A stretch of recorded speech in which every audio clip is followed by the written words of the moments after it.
You're listening to Chicago Stories, a podcast from City Hall featuring the stories of everyday Chicagoans, as told to Mayor Rahm Emanuel.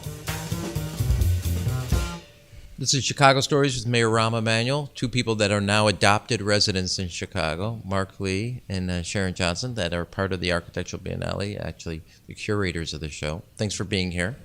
I know you're residents from LA, right? But we're adopting you and you can adopt us. It's a mutual adoption. Done. So has the city now lived up to your expectations as your adopted city?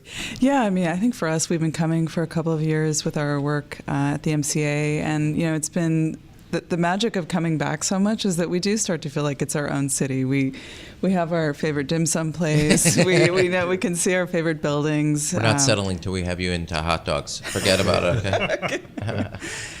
So it's good? Yeah, it's great, and I think we have a lot of friends here. I think we know a lot of architects now and artists, and I think we feel really welcomed here, and I think that makes a big difference. And we got stopped in the middle of the street by strangers thanking us for the biennial and how excited they are. So. Yeah, was there any trepidation for you guys? Did you guys have any trepidation taken on the architectural? Have you ever done anything like this?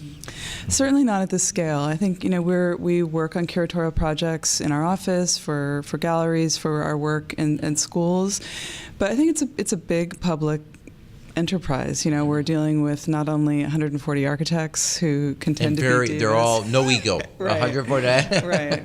But I think what's been also really fascinating to be able to come back a lot, because we get to see how the public interacts with the exhibition, and I think that's a really important part of the whole experience, to sort of see what works, see what people see in the work. And for us personally, I think that to do a biennial that's so public, that's a critical part of understanding its legacy.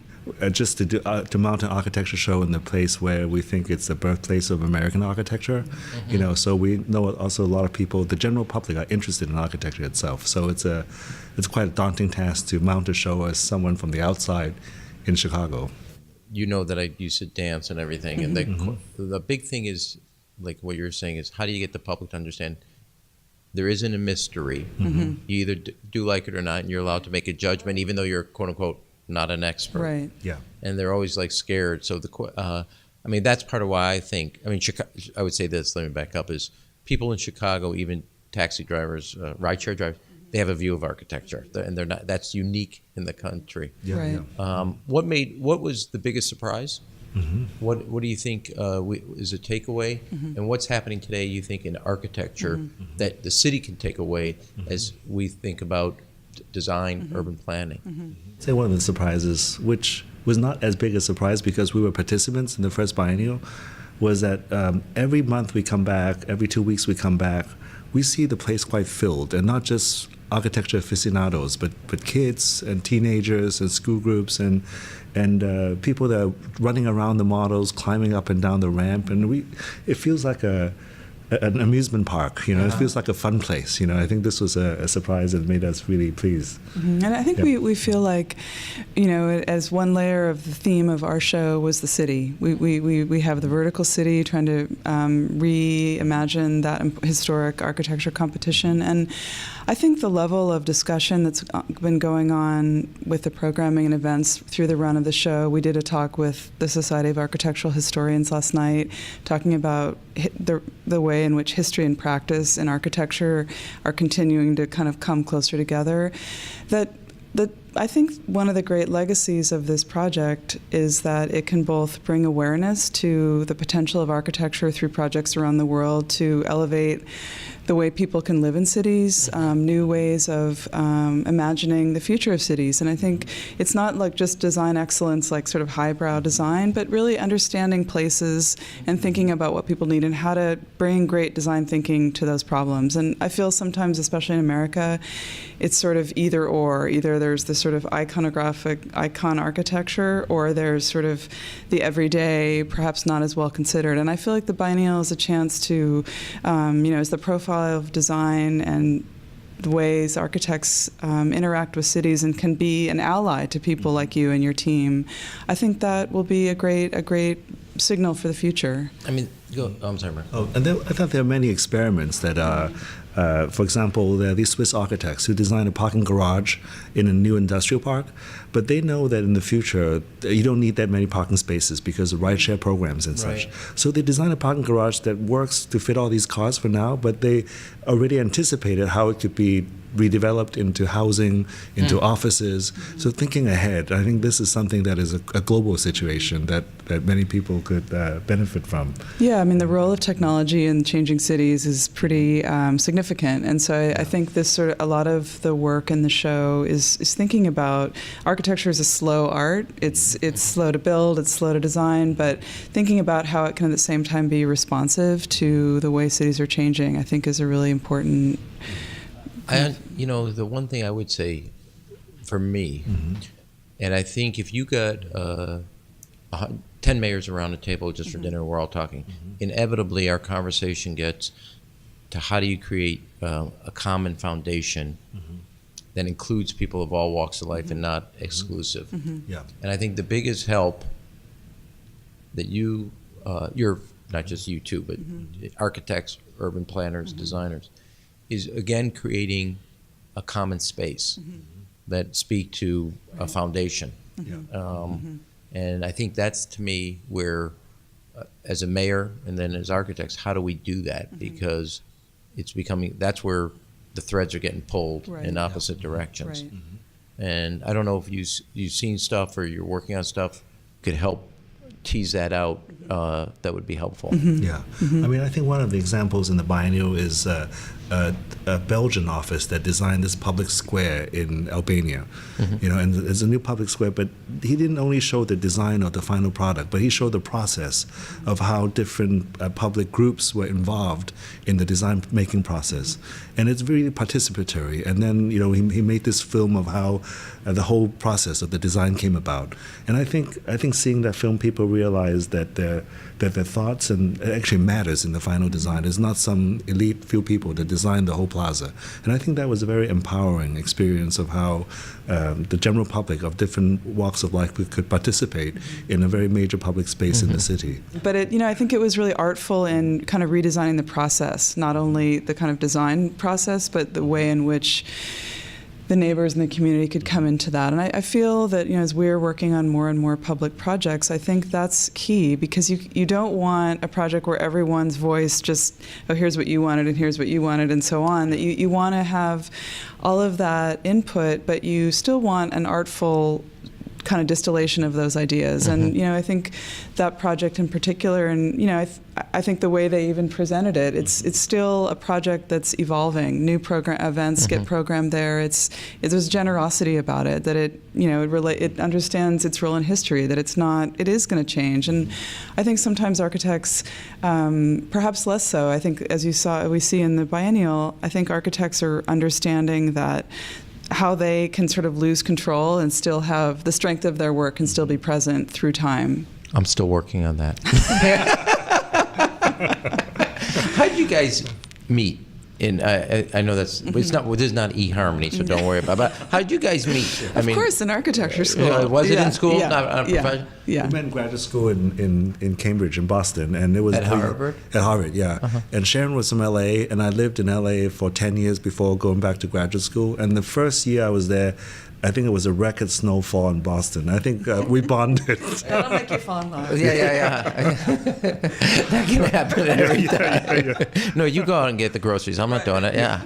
Did you ever experience snow before? Never. That was the first year. Well, you never must have experienced it then. Oh, yeah. I was a skier, so I had been running to the snow, but it was brutal. No, I grew up in Hong Kong and then LA, so yeah.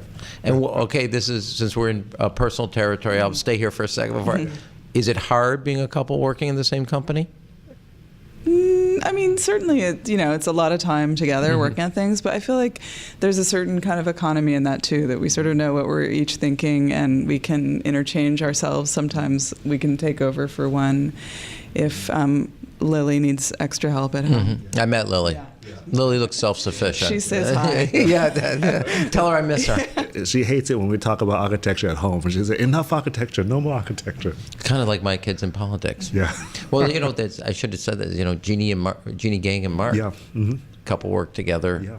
Yeah. It's interesting. Yeah. And that, I am so talk about how you picked and which neighborhood projects you picked to participate, because I think that's important, that this wasn't just, well, when people think architect, obviously their mind's eye goes downtown. Right. What are the sites around the city so people can see Yeah, that I mean, it's I alive think everywhere? one of the most special spaces for us in Chicago is the Garfield Park Conservatory. We love being there. We love going there, especially, of course, in the wintertime.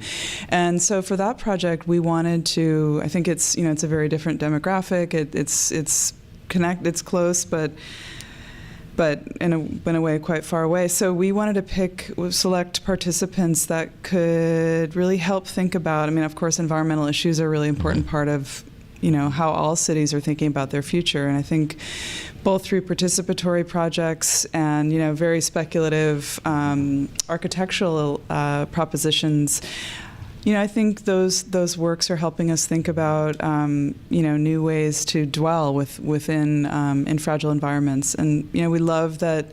I think, the way in which ideas that came out of our initial artistic vision have populated institutions all around the city is, that's what we hope the legacy of the biennial is, that it's really inspiring collective. And inclusive. Yeah. The very first biennial, when we were participants, we met a lot of architects from out of the country who were in Chicago for the first time, but they know the history of the architecture and such. And we realized that the city itself is an exhibit. So although the concentration of the exhibition for us is in the cultural center, we feel it's important for the exhibitions to spread out, so they can experience different types of neighborhoods and different environments of the city. If there were, if you wanted to do a travel around the world and say, okay, here are the 7 things I got to go see architecturally, what would you put All on? around the world? Yeah.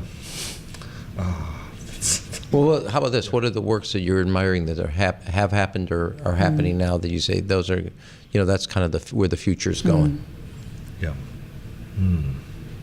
Yeah, that's very tough questions, Mayor. Yeah, well, try answering them. Yeah.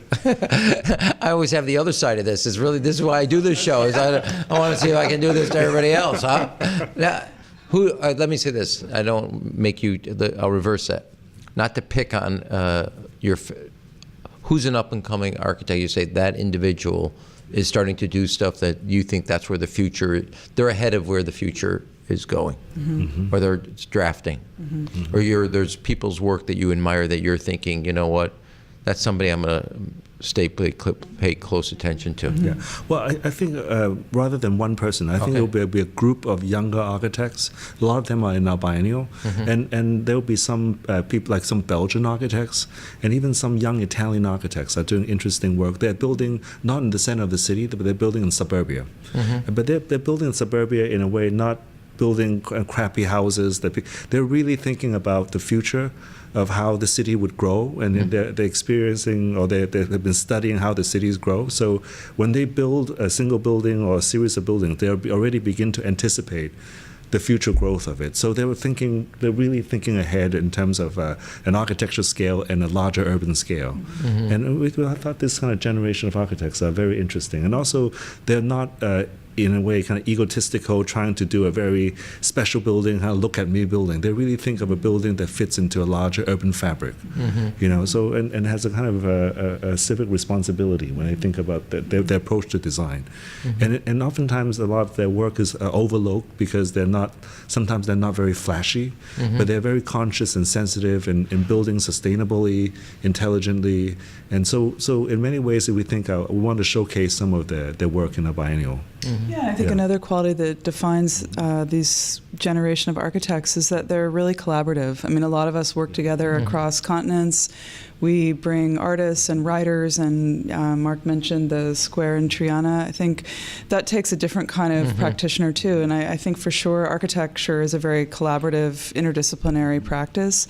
But I think the future is getting more and more complex, and I think being able to foresee transformation and design buildings that can accommodate it and that can embrace different voices. I think that's a lot of what the future of our discipline is, how it's going to have to thrive.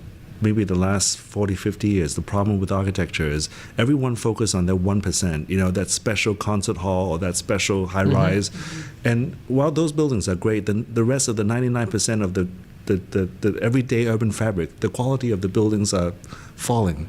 And we think for architecture as a discipline to really engage and build a city, that 99% has to be brought up into a higher level. It's interesting. So there's a lot of stuff we're doing engaging our architectural community. Yeah.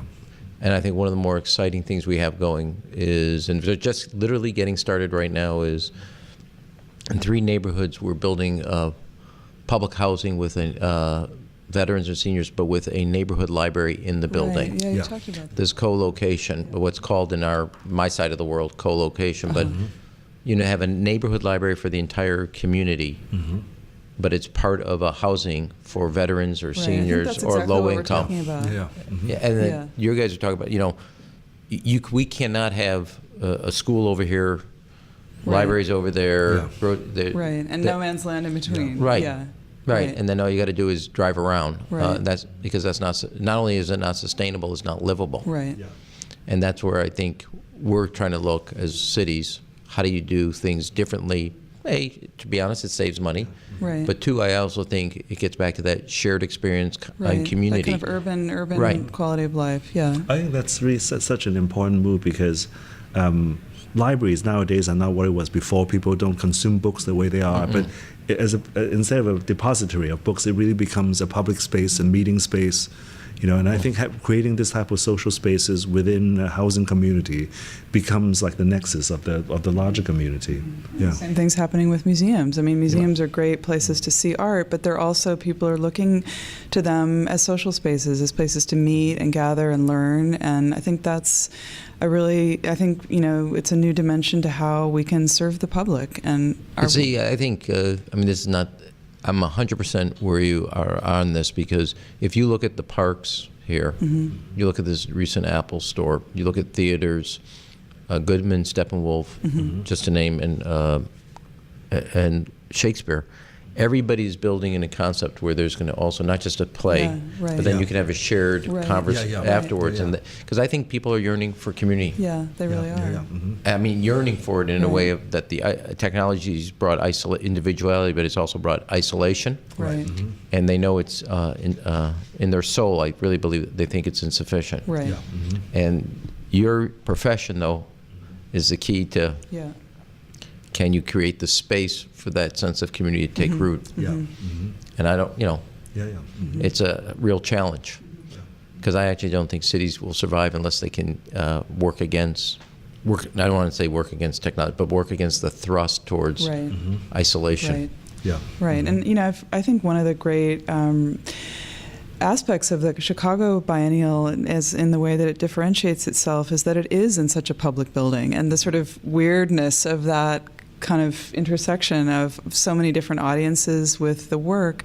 I think that is, really a learning moment to kind of see how people, that plinth of Frida Escobedo's has become so many different kinds of gatherings, forms, from kids rolling down it to older people having meetings. And I think the generosity and the flexibility of that space allows that to happen. And I think that's the kind of community space that you're talking about. And we often use the analogy of a seeing eye dog for architecture. Like we look at a diagram of how seeing eye dogs are trained. They carry behind them a 6-foot invisible envelope, so they won't bring someone, they won't go under a table because they know that they have a larger responsibility behind them. And we think buildings are like that. Sometimes they're much smaller, but they project a larger invisible envelope around them. And one of the installations in the Biennial that we really like is the one by the Harvard Office of Urbanization, where they picked 20 or so existing skyscrapers of Chicago skyscrapers, and they digitally studied how these skyscrapers would be better if they are changed, morphed to benefit solar gain for themselves as well as benefit solar gain for their neighbors.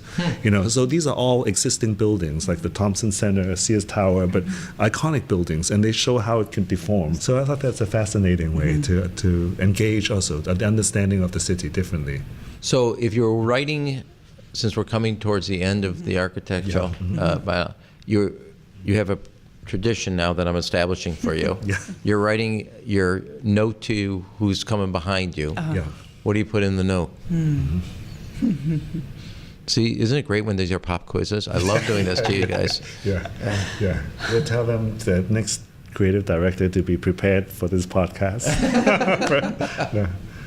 No, but I think be really open. I mean, I think that it goes by really fast. It's a really demanding exercise, and I think there was a lot of sort of fortuitous surprises, things we learned, people we met, and I think there's an incredibly generous spirit around making this thing happen. It takes so many people to put this thing on, and I think as it becomes more established as an institution, how we can bring the character and fabric of the city in subtle ways into the experience of the biennial, I think will be tremendous. And so I think, have your eyes wide open. Don't feel too strong about your agenda, but inflect it with what you learn about the city and the people you meet. I would also add that it's so important to engage the city, engage the people. It's so easy to do a show that is so autistic, But there's for us, we learn Chicago is such a treasure trove of not only its history, but the architects and the people. We learned a lot from Chicago, how to shape the biennial. Well, listen, two things I've said to people about both of you, which I admire. I really do. One is you took this on, and the second act is always harder in many ways than the first act, and you had the courage to do that. And second, and I know this from when I'm sitting at a dance and other people, that you've made architecture in the show. You don't feel inferior if you're not an architect when you're going through it. Yeah. And that, this is too intimidating, because they're obviously, for architects who are steeped in this, there are levels that are more accessible, but you're not intimidated if you're not an architect to participate. And that's the hard part between high and low, so to say, is how to get everybody there, which I admire for you. So I'm going to now test you on your Chicagoist, okay?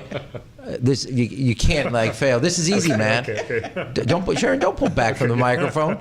First of all, this is just like I did when I taught a class at Northwestern. My first day, I taught a class for the press and the presidency. I told everybody, you get an A.